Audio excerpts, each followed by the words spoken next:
नमस्कार। Study IQ IAS Hindi में आप सभी लोगों का बहुत बहुत स्वागत है। मेरा नाम है विरत दुबे। दोस्तों, आज के इस टॉपिक में हम एक बार फिर से चर्चा करने के लिए आपके साथ उपस्थित हैं, जिसमें हम नक्शे पर इतिहास पढ़ रहे हैं। और आज के नक्शे पर इतिहास पे हम जानने का प्रयास करेंगे कि आर्यों का मूल निवास स्थान क्या था। ठीक है, नक्शे पर इतिहास ये आपका कार्यक्रम है। नक्शे पर इतिहास, और ये जो इतिहास है इसमें हम जानने का प्रयास करेंगे जो आर्य थे, इन आर्यों का मूल निवास जो है, मूल निवास मूल निवास जो है वो कहाँ था।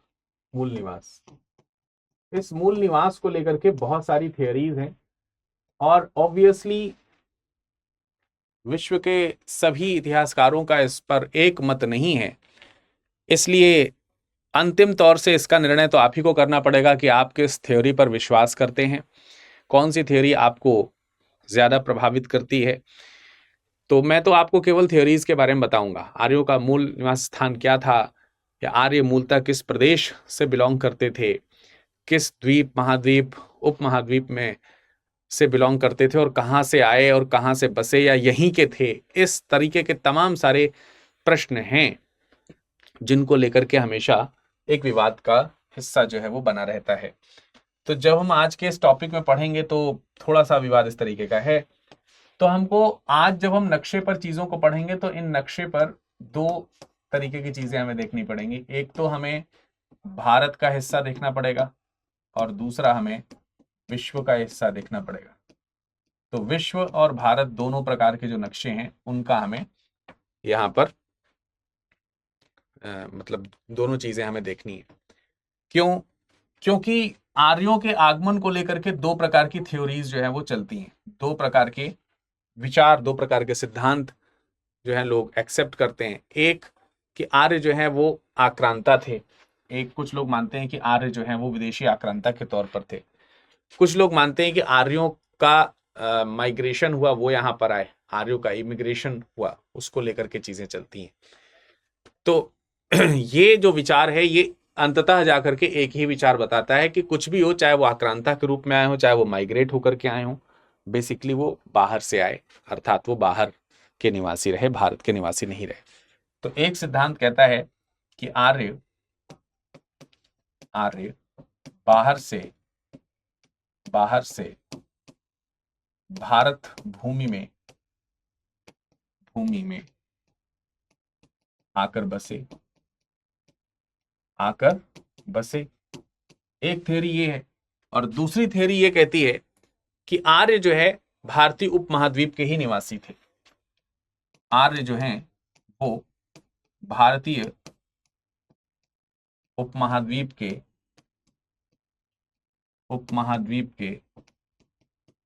निवासी थे।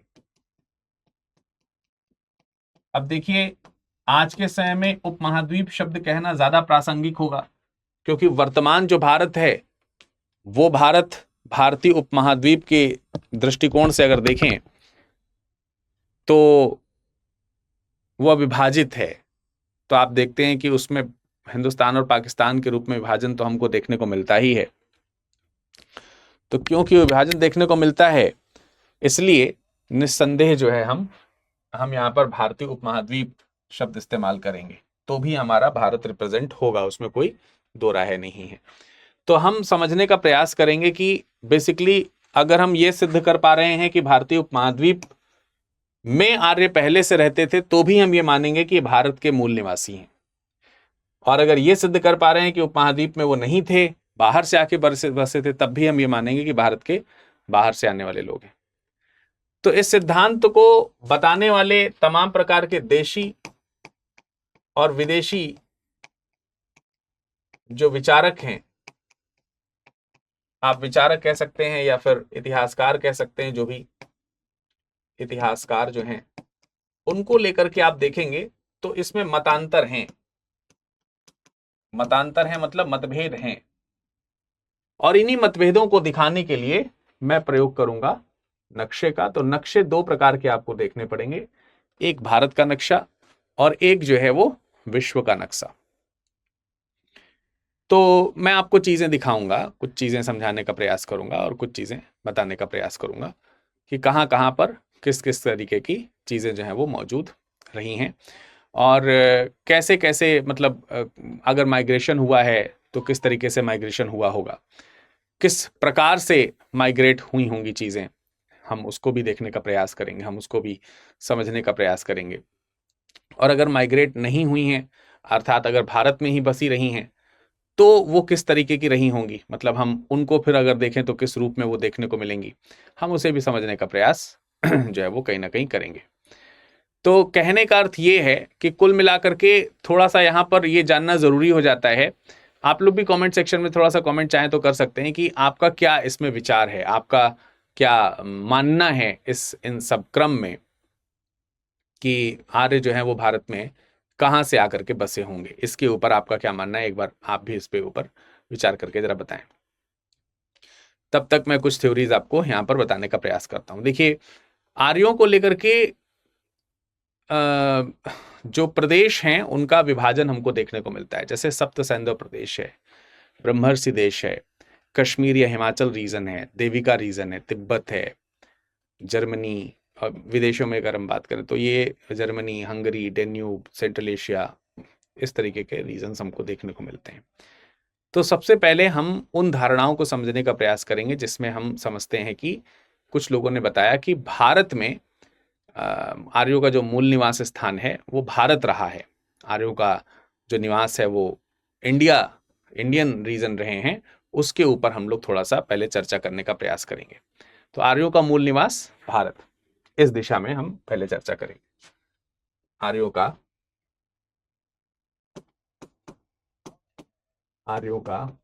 मूल निवास जो है वो क्या था, भारत था, या भारत का मतलब वही भारतीय उपमहाद्वीप रहा होगा। इस दिशा में किन किन लोगों के किस किस तरीके के प्रमाण हैं, उसको एक बार हम समझने का प्रयास करते हैं, उसको एक बार हम जानने का प्रयास करते हैं। तो देखिए, मूल निवास को लेकर के भारत और मध्य एशिया की थ्योरी चलती है, इसमें कोई दो राय नहीं है। लेकिन एक रीजन है कि जिसमें आप देखेंगे कि जिसमें आर्यों का मूल निवास भारत बताया जाता है, आर्य जो है वो भारत के ही हिस्से में पहले से ही रहे, मतलब भारत के ही निवासी रहे। उसमें कुछ विद्वान हैं, जैसे अगर आप बात करें तो DS त्रिवेदी हैं। DS त्रिवेदी इस मामले में कहते हैं कि आर्य जो हैं वो मुल्तान स्थित देविका जो रीजन है, मैं लिख दे रहा हूं पहले फिर आपको समझाता हूं। DS त्रिवेदी, इनका मानना है कि आर्य जो हैं, जो मुल्तान के पास में जो वेदिका रीजन है, वेदिका क्षेत्र जो है, ये क्षेत्र इनका मूल स्थान रहा होगा। ये उन्होंने तर्क दिए हैं कि वेदिका रीजन जो है वो मूल स्थान रहा होगा, ऐसा कहा जाता है। इसी तरीके से पंडित गंगानाथ झा हैं, उनका कहना है कि ब्रह्मर्षि देश जो है, पंडित गंगानाथ झा, इनका कहना है कि जो ब्रह्मर्षि देश है, ब्रह्मर्षि देश, जो गंगा यमुना का जो दोआब रीजन है वो ब्रह्मर्षि देश के आसपास देखने को मिलता है, वो मूल स्थान है। इसी तरीके से अगर आप देखेंगे तो एक इतिहासकार हैं जिनका नाम है LD कल्ल, वो कश्मीर या हिमालय रीजन को बताते हैं। LD कल्ल वो बताते हैं कि कश्मीर वाला जो रीजन है, कश्मीर वाला रीजन है, या जो हिमालयन रीजन जो है, हिमालय का जो क्षेत्र है, वो इनका मूल स्थान है। और अविनाश चंद्र जो हैं, अविनाश चंद्र एक इतिहासकार हैं, अविनाश चंद्र एक इतिहासकार हैं, उन्होंने यही जो बात बताई है, ये बताई है किसके लिए, ये बताई है सप्त सैंधव प्रदेश के लिए। ये सारी बातें उन्होंने किसके लिए बता दी हैं, सप्त सैंधव रीजन के लिए। अब जब हम देखते हैं कि इस तरीके की बातें यहां पर अविनाश चंद्र की हैं, इस बात का समर्थन कि सप्त सैंधव प्रदेश में हुआ है, इस बात का समर्थन डॉक्टर संपूर्णानंद ने भी किया है। डॉक्टर संपूर्णानंद का भी देखने को मिलता है। तो हमको समझना होगा कि ये लोकेशंस पहले तो कहाँ हैं। इन लोकेशंस को हम मैप के जरिए समझने का प्रयास करते हैं। तो आइए मैं आपके लिए एक मैप बना देता हूं। ठीक है, एक मैप जो है वो बना देता हूं। तो ये जो मैप बनेगा, ये मैप जो है वो भारत में, अगर आप देखोगे तो, एक मिनट, थोड़ा उल्टी तरफ से बना रहा हूं तो तिरछा बन जा रहा है।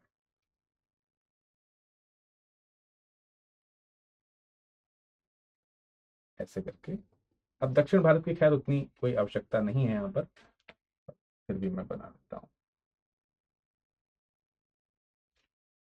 और उत्तर भारत में भी हम, क्योंकि हम बनाने जा रहे हैं भारतीय उपमहाद्वीप का हिस्सा, ध्यान रखना है कि उपमहाद्वीप का हिस्सा कुछ इस तरीके का बनेगा।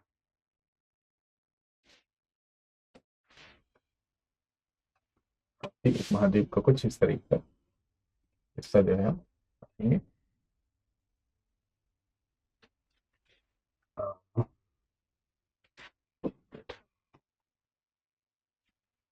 हिमालयन रीजन को हम थोड़ा सा डाउन भी करेंगे नेपाल के पास। ये तो इधर की ओर निकल जाएगा, तो इधर, तो बेसिकली हम इस वाले एरिया को हम काउंट करेंगे, क्योंकि हम अगर उस तरीके का संयुक्त भारत देख पा रहे हो, संयुक्त भारत को समझ पा रहे हो, तो वो हम यहाँ पे बनाने का प्रयास कर रहे थे। अब इसमें अगर आप देखो तो जैसे हमेशा मैंने आपको बताया, सिंधु नदी इस तरीके से आप ले जा सकते हो, फिर ला करके इस तरीके से एक बहाव नीचे लेकर के आना है आपको, ऐसे। ये सिंधु नदी है। अब सिंधु नदी की तमाम सारी आपको सहायक नदियां यहां से देखने को मिलती हैं। इसमें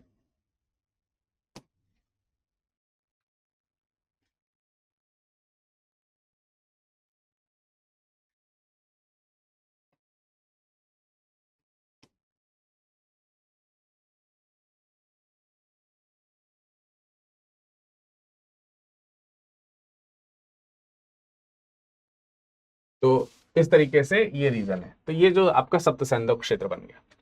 अब इसमें अगर आप देखो, यहाँ पे गंगा यमुना चाहो तो आप बना लो, ये गंगा नदी बन जाएगी, ये यहीं से यमुना नदी बन जाएगी। ठीक है जी। गंगा और यमुना का हिस्सा जो है वो बन जाता है। अब देखिए, गंगा और यमुना में, मतलब ये ठीक है, ये लोकेशन हम यहीं पर आपको दिखा दे रहे हैं। जैसे आप मुल्तान का जो वेदिका वाला जो रीजन, आप मुल्तान वाला रीजन देख रहे हो, मान लेते हैं कि समथिंग यहाँ कहीं पर, इस जगह पर कहीं पर, इस जगह पर कहीं पर आप मुल्तान वाला रीजन मान सकते हो। ये मुल्तान, और ये पूरा का पूरा वेदिका नदी है बेसिकली वहां पर, तो ये वेदिका रीजन आप मान लीजिए, ये वेदिका रीजन है। तो ये इस रीजन को बताया है किसने? पंडित गंगानाथ, पंडित गंगानाथ झा ने। ये उनका कहना है कि ये ओरिजिन प्लेस है ब्रह्म, क्या नाम है, माफ कीजिएगा, पंडित गंगानाथ झा नहीं, एक मिनट, पंडित गंगानाथ झा नहीं है, ये बताया है किसने? डीएस त्रिवेदी ने, डीएस त्रिवेदी। ठीक है, तो पंडित डीएस त्रिवेदी, माफ कीजिएगा, डीएस त्रिवेदी जो है, उनका कहना है कि वेदिका रीजन जो है वो ये है, और यहां पर कहीं पर मुल्तान के पास में जो है ये आर्यों का मूल निवास रहा होगा। अब अगर हम ब्रह्मर्षि देश की बात करें, तो वो ये वाला कोई रीजन रहा होगा यहाँ पे, ये जो रीजन है, ये ब्रह्मर्षि देश है। तो अगर आप ब्रह्मर्षि देश की तरफ जाते हैं, ब्रह्मर्षि देश की तरफ जाते हैं, तो ये ओरिजिन प्लेस किसने बताया है? ये बताया है पंडित गंगानाथ झा ने। पंडित गंगानाथ झा जो है वो इसको लोकेशन बनाते हैं। फिर अगर हम कश्मीर और हिमालयन रीजन की बात करें, कश्मीर और हिमालयन रीजन का मतलब यही रीजन हो गया, ये जो क्षेत्र है, इधर वाला जो रीजन है, ये कश्मीर और हिमालयन क्षेत्र। कश्मीर और हिमालय का जो क्षेत्र है ये आपका LD कल्ल बता रहे हैं, इसको अपना क्षेत्र बता रहे हैं कि यहां से। और जो सप्त सैंधव क्षेत्र है, ये जो पूरा का पूरा एरिया आपको देखने को मिल रहा है, ये सप्त सैंधव प्रदेश है। और सप्त सैंधव प्रदेश को लेकर के दो लोगों का मत है, एक तो डॉक्टर अविनाश चंद्र जो है, अविनाश चंद्र, और दूसरा डॉक्टर संपूर्णानंद,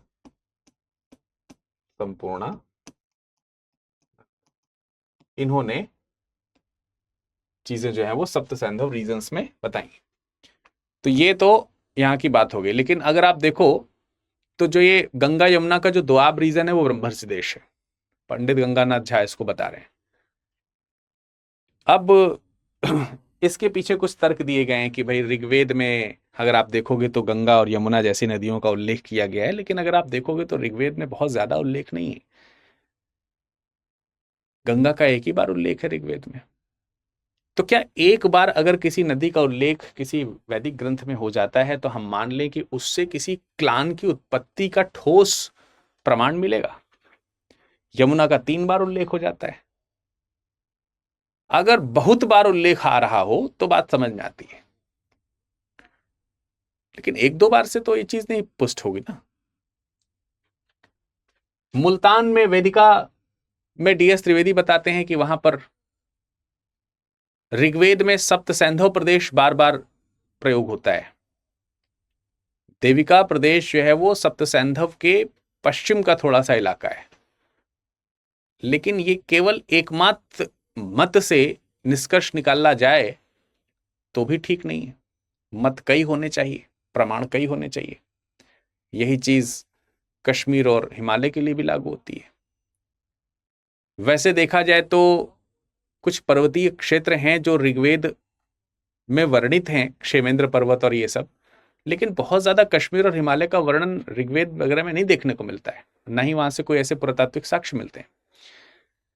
तो वो भी थ्योरी बहुत ज्यादा मजबूत नहीं दिखती है।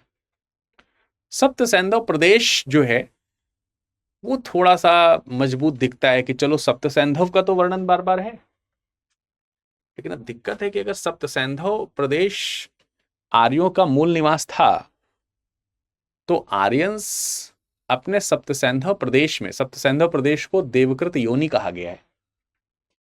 सप्त सैंधव प्रदेश जो है उसको क्या कहा गया है? देवकृत योनि कहा गया है, यानी देवताओं के द्वारा जन्म दी गई भूमि है, देवकृत योनि है। और यहीं पर देवासुर संग्राम भी हुआ, ऐसा भी कहा जाता है। तो कहते हैं कि असुर पराजित होकर के यहीं से पश्चिम की ओर चले गए। ऋग्वेद स्वयं बार बार सप्त सैंधव प्रदेश की चर्चा करता है, लेकिन दिक्कत यह है कि अगर ऐसा है तो आर्यंस ने आर्यीकरण क्यों नहीं किया इस रीजन का, इस प्रदेश का, और भारत के अन्य जगहों का आर्यीकरण क्यों नहीं किया? क्या भारत में तत्कालीन समय में पूरा भारत आर्यीकृत हो गया था? नहीं। सैंधव सभ्यता आर्य सभ्यता से भिन्न है। आर्य सैंधव सभ्यता के बाद कई जगहों पर आक्रांता के रूप में देखे गए। आर्य अपने देश का आर्यीकरण नहीं करते हुए पाए जाते। सप्त सैंधव रीजन में आप देखेंगे तो भारोपीय भाषा में द्रविड़ भाषा हमको देखने को मिलती है, आर्य भाषा थोड़ी कम है। बलूचिस्तान में बाबरूही भाषा जो है वो ज्यादा है।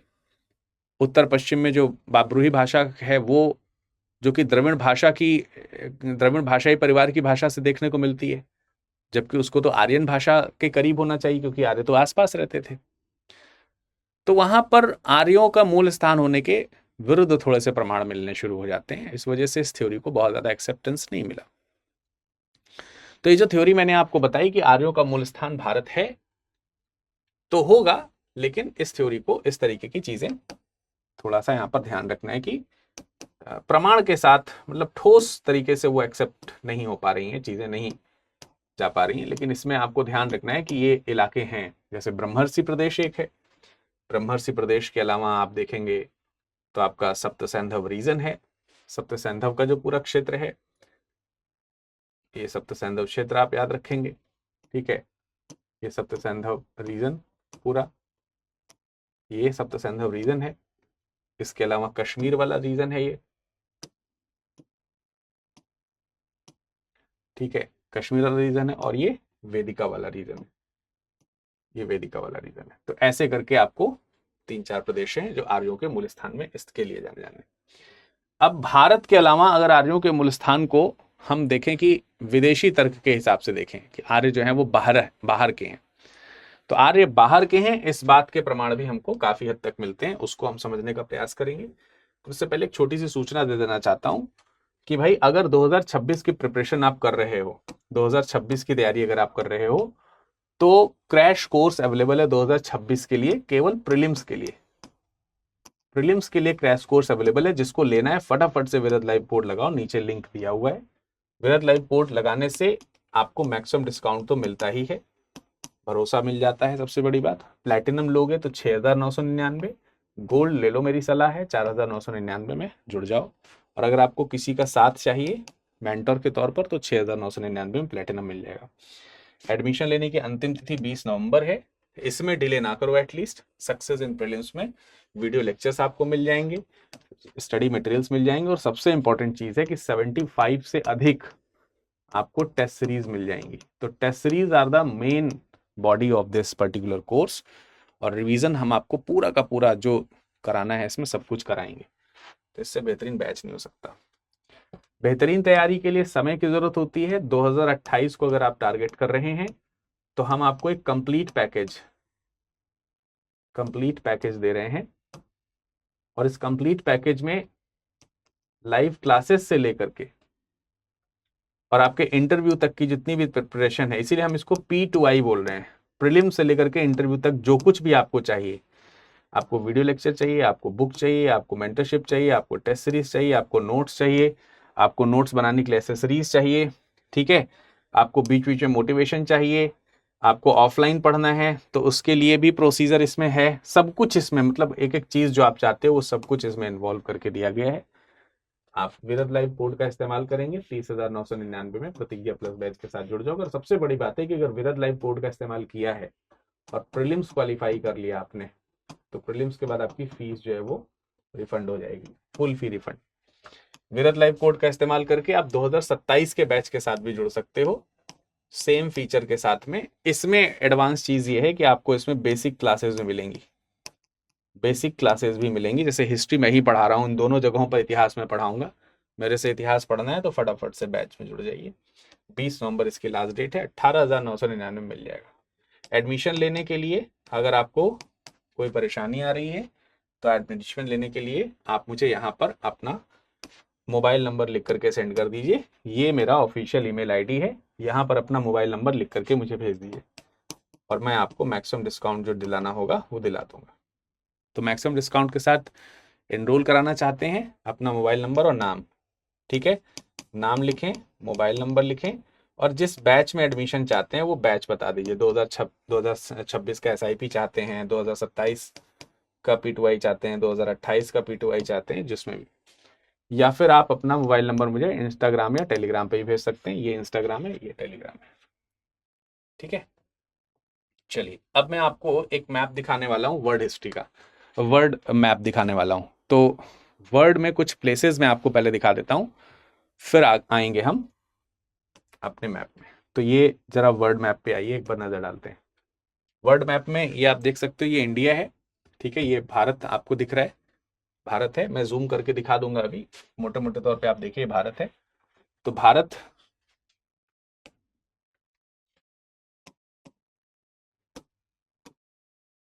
ठीक है, ये हो गया भारत आपका।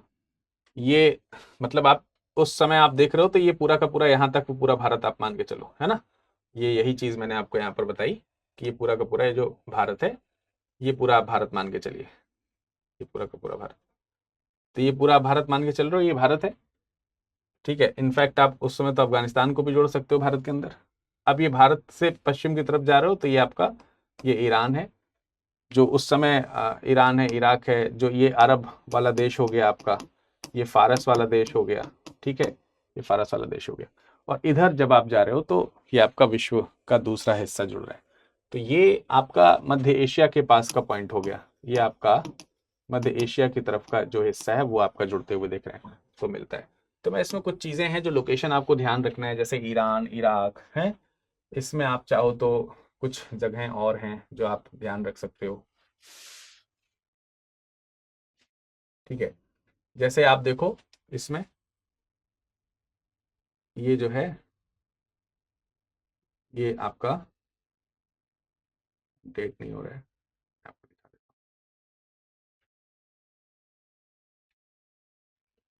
ठीक है।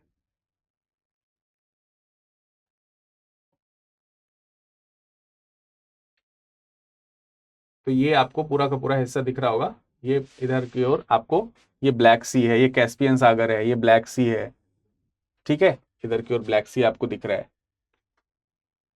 ये बाल्टिक सागर है आपका, ठीक है, ये स्वीडन, फिनलैंड, नॉर्वे, ये आपको एरिया थोड़े से याद रखने हैं, ठीक, ये एरिया आपको थोड़े से याद रखने हैं। इधर जर्मनी है, पोलैंड है, बेलारूस है, Ukraine, Romania, France, Italy, Spain, England, ठीक। तो उतना इंग्लैंड की तरफ नहीं जाना है, लेकिन जर्मनी, इटली, पोलैंड आपको थोड़ा सा याद रखना है।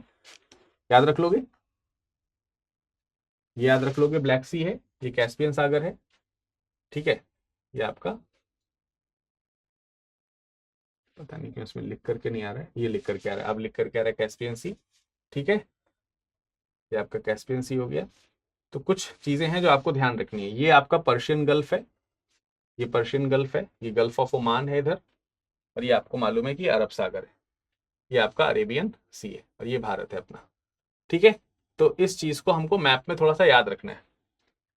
अब इन चीजों को मैप में क्यों याद रखना है, क्योंकि इनकी लोकेशंस की जरूरत पड़ेगी अभी, मोटे मोटे तौर पर कुछ चीजें हमको याद रखना है। अब इसका एक मैप मैंने ऑलरेडी बना करके, मतलब ऑलरेडी एक मैप यहाँ पर लगाया हुआ है, तो ये मैप मैंने बनाया नहीं है, ध्यान रखना, ये मैप मैंने बनाया नहीं है, जैसे हाथ से बनाता हूँ वैसे बनाया उन्हें, ऑलरेडी बनाया एक मैप है। तो मोटे मोटे तौर पे आप देखो इस लोकेशन को, फिर से मैं आपको रिमाइंड करा दूं यहाँ पर, तो इन लोकेशंस को आप रिमाइंड कर पा रहे हो अगर, तो भाई ये हो गया आपका भारत, है ना, ये हो गया आपका भारत, ठीक है जी,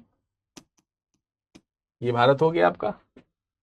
ये यार इधर रेड सी दिखा रहा है, ये रेड सी आपका, ये रेड सी यहाँ नहीं है, रेड सी इधर कहीं पे आपको देखने को मिलेगा, इधर बीच में रेड सी लिख गया पता नहीं कैसे, ठीक है। ये आपका कैस्पियन सागर है, इस जगह पर ये कैस्पियन सागर है, ये आपका ब्लैक सी है, ठीक है, और ये इस तरीके से आपको देखने को मिलेगा। तो ये वाला जो पोर्शन है, ये इधर वाला, ये यूरोप का हिस्सा आपको देखने को मिल रहा है। तो यूरोप के हिस्से में इधर आपको जर्मनी, इटली, ये इटली वाला पोर्शन ये है, ये जर्मनी जर्मनी का पोर्शन आपको यहाँ पर देखने को मिलेगा, फ्रांस फ्रांस का पोर्शन आपको देखने को मिलेगा, ठीक है, ये अरेबियन सी है। तो बेसिकली जो मोटी मोटी चीजें हैं वो मैंने आपको यहाँ पर बता दिया, यहाँ पर आपको दिखा दिया, ठीक। अब हम कुछ चीजों को समझते हैं, लोकेशन के पॉइंट ऑफ व्यू से कुछ चीजों को समझने का प्रयास करते हैं। तो उत्तरी ध्रुव यानी कि नॉर्दर्न जो ध्रुव है, उसकी अगर हम बात करें तो बाल गंगाधर का एक विचार है उत्तरी ध्रुव का। इसमें कुछ विचार हैं जो आपको ध्यान रखने हैं, जैसे बाल गंगाधर जो है, बाल गंगाधर तिलक जो है, मैं इसको डुप्लीकेट कर लेता हूं एक बार, क्योंकि इस मैप की दो बार जरूरत पड़ेगी। तो बाल गंगाधर तिलक, बाल गंगाधर तिलक, इसमें एक इंपॉर्टेंट नाम आ जाते हैं। बाल गंगाधर तिलक का मानना है कि जो आर्यों का उत्पत्ति है वो उत्तरी ध्रुव में कहीं हुई होगी, उत्तरी ध्रुव जो है उसमें कहीं पर इनकी उत्पत्ति हुई होगी, ऐसा उनका मानना है। तो ऐसा क्यों मानना है, उसके पीछे रीजन है। इनकी एक किताब है the Arctic Holmes of the Aryans, इनकी बहुत ही फेमस किताब है the Arctic Holmes of the Aryans, of the Aryans. The Arctic Holmes of the Aryans की जब हम बात करते हैं तो इसमें वो इसको सिद्ध करने का प्रयास करते हैं कि आर्कटिक रीजन जो है, उत्तरी ध्रुव वाला जो रीजन है, वहां पर इनका ओरिजिन रहा होगा, क्योंकि उनके अनुसार आर्य जो हैं उन्होंने ऋग्वेद की रचना सप्तसैंधव प्रदेश में की है। लेकिन ऋग्वेद में एक सूत्र आता है जिसमें दीर्घकालीन उषा का वर्णन किया गया है। ऋग्वेद की एक ऋचा है जिसमें दीर्घकालीन उषा जो है उसके बारे में बताया गया है। अब दीर्घकालीन उषा जो है वो तो यानी कि एक बड़े समय की जो सुबह है, लंबे समय की जो उषा है, ये आपको उत्तरी ध्रुव में आपको देखने को मिलेगी। इसके अलावा महाभारत के समय में सुमेरु पर्वत के बारे में उन्होंने बताया है। वो कहते हैं कि वही ऐसे स्थान है जहां पर 6 महीने का दिन और 6 महीने की रातें जो हैं वो होती हैं। और इस आधार पर अगर देखा जाए तो आर्कटिक या उत्तरी ध्रुव वाला जो इलाका है वो आपको यहाँ पर मूल निवास के तौर पर एक्सेप्टेंस उसकी मिलती है। इसके अलावा सप्तसैंधव प्रदेश को वो देवकृत योनि के तौर पर भी एक्सेप्ट करते हैं। तो ये है आर्यों के मूल निवास में बाल गंगाधर तिलक की एक्सेप्टेंस। तो अब आप उसके हिसाब से देखेंगे तो आर्कटिक, ये अंटार्कटिका वाला रीजन हो गया, उत्तर का जो रीजन हो गया वो आर्कटिक हो गया। आर्कटिक क्वेश्चन आपको दिख ही रहा है। तो आर्कटिक जो क्षेत्र है, आर्कटिक जो क्षेत्र है, आर्कटिक रीजन जो है, ये कहना किसका है? ये कहना है बाल गंगाधर तिलक का, बाल गंगाधर तिलक। तो ये एक रीजन तो हमको यहां पर क्लियर हो गया। दूसरा जो है उसमें एक नाम आता है बहुत बहुत फेमस कि भाई सेंट्रल एशिया रहा होगा, और सेंट्रल एशिया के प्रमाण मिलते हैं मैक्स मूलर के कहने से। तो मैक्स मूलर का कथन जो है वो क्या है? मैक्स मूलर क्या कहते हैं? मैक्स मूलर का कहना है, मैक्स मूलर जो है उनका कहना है कि मध्य एशिया जो है, मध्य एशिया वो जो है रहा होगा आर्यों का मूल निवास स्थान। अब मध्य एशिया वाला जो इलाका है वो इस तरफ का जो इलाका है वो मध्य एशिया का इलाका है, इधर की ओर। ठीक है, समझ में आ रही बात? मध्य एशिया का जो इलाका है वो। तो इसमें जैसे मैक्स मूलर की अगर हम बात करें तो मैक्स मूलर मध्य एशिया में जो बैक्ट्रियन रीजन है उसके ऊपर जोर देता है। आल्पस पर्वत के पास में, कैस्पियन सागर के पास में यूरेशिया का जो क्षेत्र है वहां पर मानता है कि इसका प्रभाव आपको देखने को मिलेगा। तो कैस्पियन सागर ये आपको देखने को मिल रहा है, यहां पर ये कैस्पियन सागर है, ये कैस्पियन सागर है ना, ये कैस्पियन सागर आपको देखने को मिल रहा है। कैस्पियन के सागर के पास में यूरेशिया का क्षेत्र है, यूरेशिया मैंने आपको यहां पर बताया, यूरेशिया का क्षेत्र है। आल्पस पर्वत के पास यहीं पे कहीं पे आल्पस पर्वत है छोटा सा, तो आप आल्पस पर्वत का रीजन मान लीजिए, आल्पस रीजन जो है। तो यहीं से ये पूरब की तरफ आए होंगे, और पूरब की तरफ जब आएंगे तो आगे बढ़ते हुए जो फारस का जो क्षेत्र है, फारस वाला जो रीजन है, फारस वाला जो रीजन है वहां पर आकर के बसे होंगे। तो मैंने आपको मैप में इसमें यही दिखाने का प्रयास किया कि जब आप इस तरफ से निकलोगे, इस तरफ से आप जब निकलोगे कैस्पियन सागर से निकल करके जब इधर आओगे तो ईरान वाले क्षेत्र में आकर के बसोगे। तो इस तरफ से आप आकर के बसे और यहां से ऐसे करते हुए अफगानिस्तान की सीमा में प्रवेश किए, अफगानिस्तान की सीमा में प्रवेश किए। अब फारस में एक बहुत ही पवित्र ग्रंथ है जिसका नाम है ज़ेंद अवेस्ता। ठीक है, काफी पुराना धर्म है फारस का, तो वहां की धार्मिक किताब है ज़ेंद अवेस्ता, ज़ेंद अवेस्ता। और ज़ेंद अवेस्ता को माना जाता है ऋग्वेद के समकक्ष। तो जब इसका अध्ययन किया जाता है ऋग्वेद के सापेक्ष, ऋग्वेद के सापेक्ष जब इसका अध्ययन किया जाता है तो काफी ज्यादा सिमिलरिटीज मिलती हैं, समानताएं मिलती हैं, और ये समानताएं बताती हैं कि वहां से इधर की ओर प्रवेश हमको मिला होगा। दोनों ग्रंथों में भाषाई स्तर में समानता है। जैसे ऋग्वेद में मित्र जो है, ऋग्वेद में जिसे मित्र कहा गया उसे ज़ेंद अवेस्ता में मित्र कहा गया, मित्र। तो ये देवता के स्तर पर इस तरीके की समानता हमको देखने को मिलती है, देवताओं के स्तर पर। ऋग्वेद और ज़ेंद अवेस्ता दोनों में इंद्र को इंद्र कहा गया है,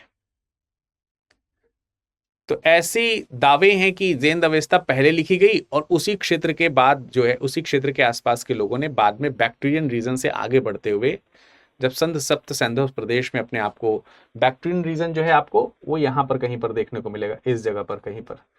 जैसे अगर हम भारत वाले नक्शे में देखने को दिखाएं अगर आपको, तो ये वाला जो रीजन है, जैसे भारत वाले नक्शे में, चलिए यहाँ पर बना देता हूँ अलग से, छोटा सा बना देता हूँ। जैसे उत्तर भारत का जो ये वाला पोर्शन है, ये मैं आपको दोबारा से बना करके दिखा देता हूँ। ठीक है, तो मान लेते हैं कि यहां सपोज इसमें ये अफगानिस्तान वाला पोर्शन अगर जुड़ता है इस तरीके से, ठीक है, सपोज अगर इस तरीके से अफगानिस्तान वाला पोर्शन आप इसमें जोड़ें,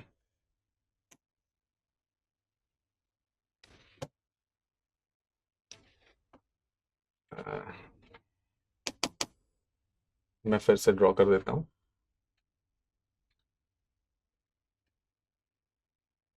दक्षिण भारत में इस तरफ से ऐसे आकर के,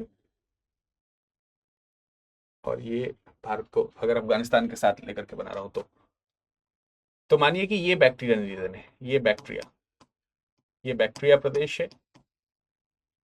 ठीक है, अब ये बैक्टीरियन रीजन है, आप समझ रहे हैं ना, इधर से फारस की तरफ से जब हमारा बैक्टीरियन रीजन है, बैक्टीरियन रीजन में जब आप प्रवेश करेंगे तो यहाँ पे अफगानिस्तान आपको मिला,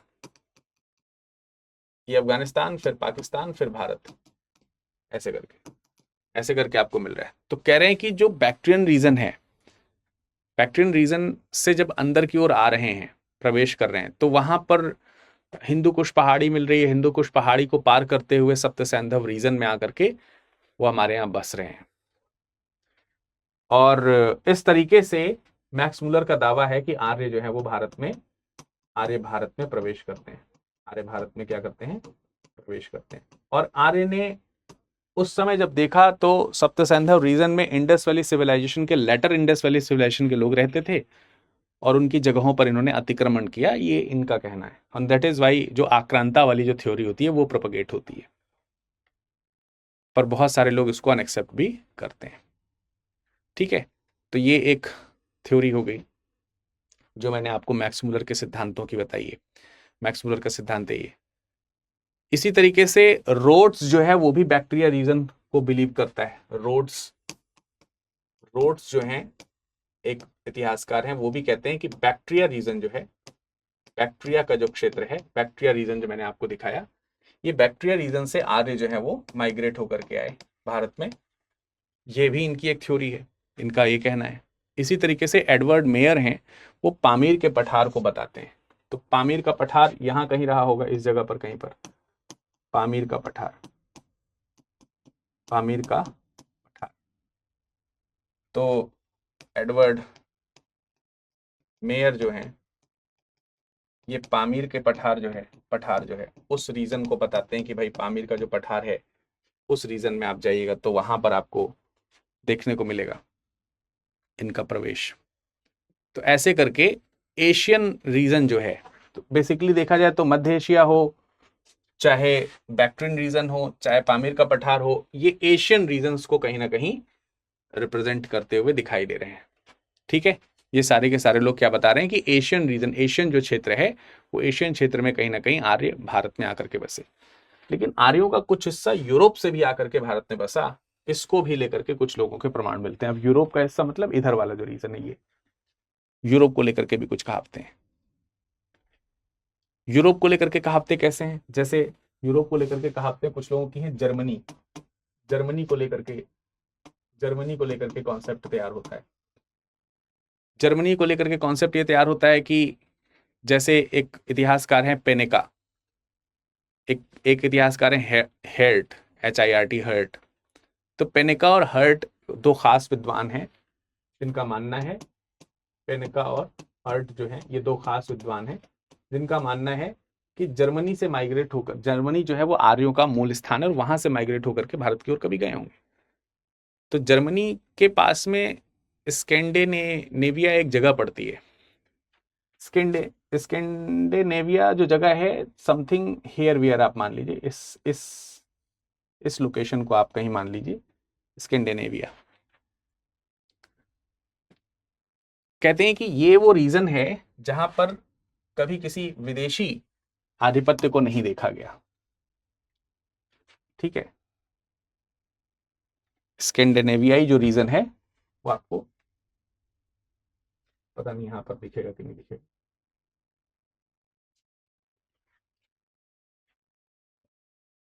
वैसे यहां पर लिख करके नहीं आ रहा है, लेकिन मैंने आपको बता दिया कि लगभग वैसे ही इलाका जो है, तो कहा जाता है कि उस पे जो है कभी ऐसा ये नहीं हुआ, इस पर विदेशियों का कभी जो है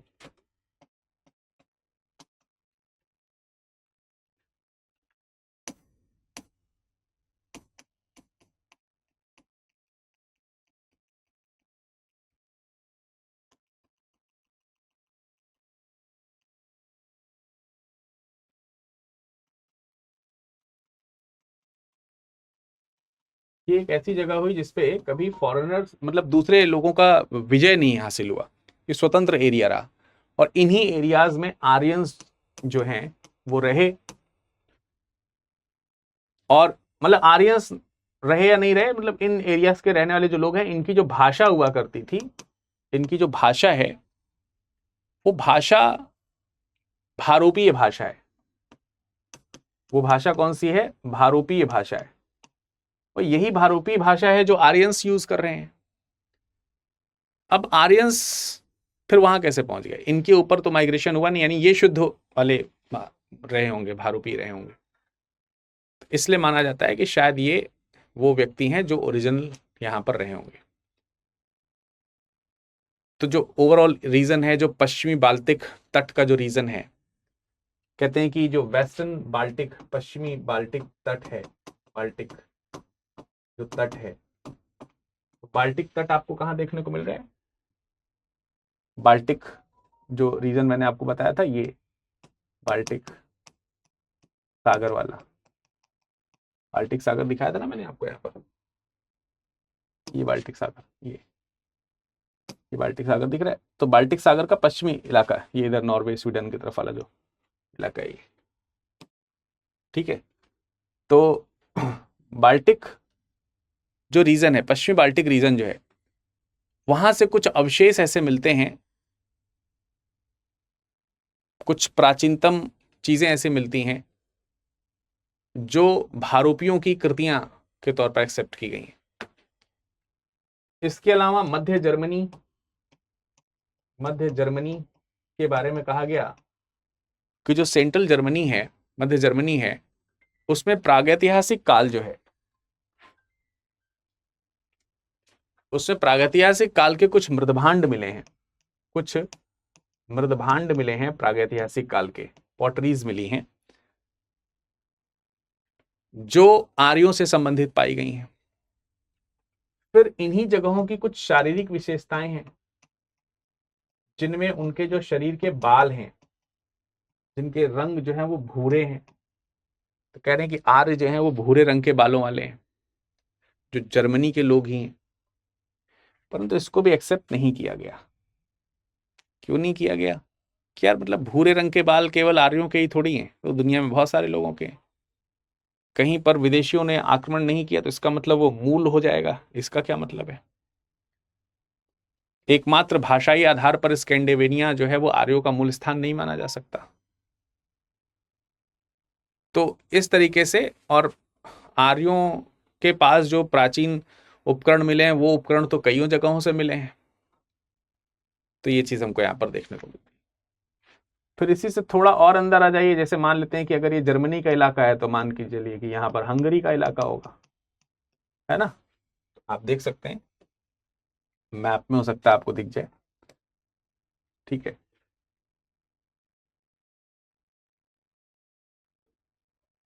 ऑस्ट्रिया हंगरी, जैसे ये जर्मनी है, इसके आगे यहाँ पर ये हंगरी है। ठीक है, ये हंगरी वाला इलाका है।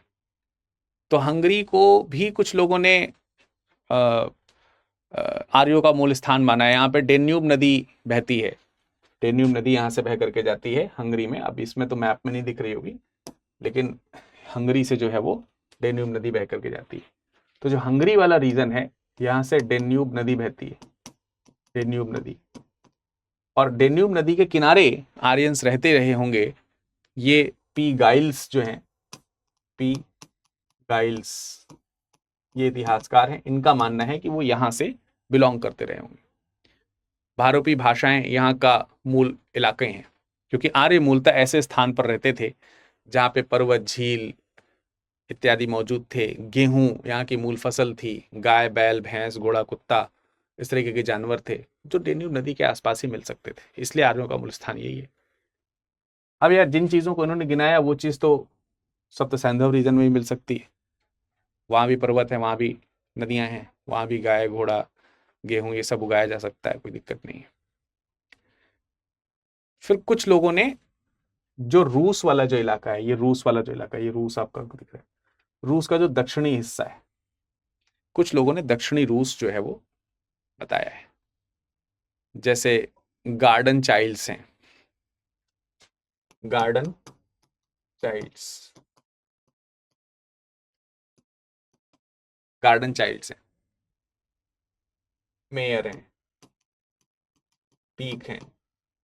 इन लोगों का मानना है कि दक्षिण रूस जो है वो आर्यों का मूल स्थान रहा होगा, दक्षिणी रूस, क्योंकि दक्षिणी रूस से कुछ ऐसी एक्सकवेटरी थिंग्स मिली हैं, उत्खनन में कुछ चीजें मिली हैं जो बताती हैं कि वो आर्यों की प्रिय वस्तुएं रही होंगी। तो दक्षिणी रूस माना गया उन लोगों के अलावा, जैसे कुछ मृदभांड वगैरह हैं, परंतु उसके ऊपर भी बहुत बहुत ठोस तरीके से एक्सेप्टेंस जो है वो नहीं मिलती है। तो ओवरऑल यही है जो आपको देखने को मिलेगा कि आर्यों का मूल स्थान कोई यूरोप मान रहा है, कोई मध्य एशिया मान रहा है, कोई रूस का दक्षिणी इलाका मान रहा है, कोई आर्कटिक मान रहा है, कोई भारत में सप्त सैंधव रीजन मान रहा है, कोई तिब्बत का पठार मान रहा है, कोई जो है आपको कैस्पियन सागर के पास मान रहा है। तो ऐसे विभिन्न जगहें हैं जो भारत में, जो विश्व में आर्यों के मूल स्थान कहाँ है को लेकर के आपस में चर्चा करती हुई नजर आ रही है। पर वास्तविक रूप में अभी भी देखा जाए तो इसका कोई अता पता नहीं है। इसको लेकर के एक सुर में, एक मत में इतिहासकार एक जगह पर आकर के बेंच पे नहीं बैठते। आपका क्या मानना है इसको आप कमेंट सेक्शन में बताइएगा, ठीक है? कमेंट करके बताइएगा कि आपका क्या मानना है कि आर्य कहाँ से बिलोंग करते होंगे, आपने क्या पढ़ा है। बाकी मैं फिर से आपको बता दूं जाते जाते इंपॉर्टेंटली कि भाई समय गुजरता जा रहा है। अगर आपने ठान लिया है कि आपको आईएएस बनना है तो यूपीएससी की तैयारी में स्टडी आईक्यू आईएएस हिंदी, अगर आप हिंदी मीडियम के स्टूडेंट हैं तो सबसे बेहतरीन मदद कर सकती है, और मैं आपकी बेहतरीन मदद कर सकता हूं, मैं आपके साथ दे सकता हूं। इसलिए आप मेरा नाम इस्तेमाल कर सकते हैं, विरद मेरा नाम है, और विरद लाइव कोड का इस्तेमाल कर सकते हैं। इंग्लिश या इंग्लिश में भी बैच उपलब्ध है, आप चाहें तो मेरे नाम से इस्तेमाल करके उस बैचेज में भी जुड़ सकते हैं, और वहां पे मैं आपको अच्छे से अच्छी सुविधा दिला सकता हूं, ये मेरा वादा है। तो आप इसमें लाइव क्लासेस के साथ जुड़िए शानदार तरीके से, भाई बेहतरीन तरीके से जुड़िए। नवंबर का बैच है, नवंबर हाथ से निकल जाएगा तो फिर तैयारी में दिक्कत होगी। नवंबर का हिंदी का बैच फटाफट से ज्वाइन कर सकते हैं विरद लाइव कोड के साथ में। 30,999 पैसा बिल्कुल वाजिब है, एकदम अफोर्डेबल प्राइस है। आप इसकी वैलिडिटी आप जा करके देख सकते हो, शानदार वैलिडिटी। जैसे अगर आप 2028 की वैलिडिटी देखो तो 48 मंथ की है, 4 साल की वैलिडिटी है। बताइए, 4 साल की वैलिडिटी और 31,000 रुपीज फी है। तो आप कैलकुलेट कर लीजिए एक महीने का कितना रुपया पड़ रहा है ना? तो उस हिसाब से आप के लिए बिल्कुल बहुत बहुत कम से कम फीस यहाँ पर ली जा रही है। और इनफैक्ट आप ये सारी की सारी फी रिफंड करा सकते हैं।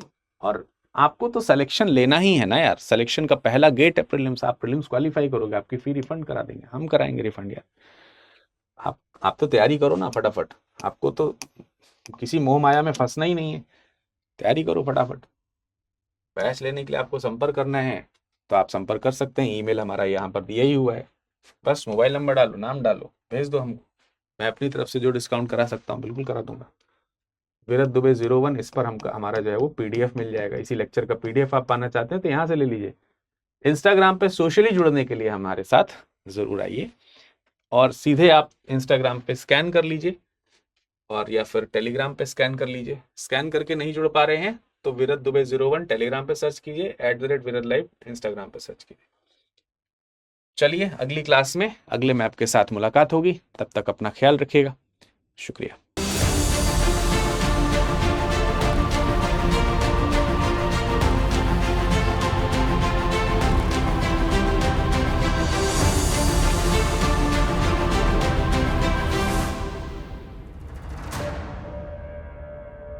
हिंदी में यूपीएससी की तैयारी से संबंधित प्रोग्राम्स को देखने के लिए सब्सक्राइब करें स्टडी IQ IAS हिंदी।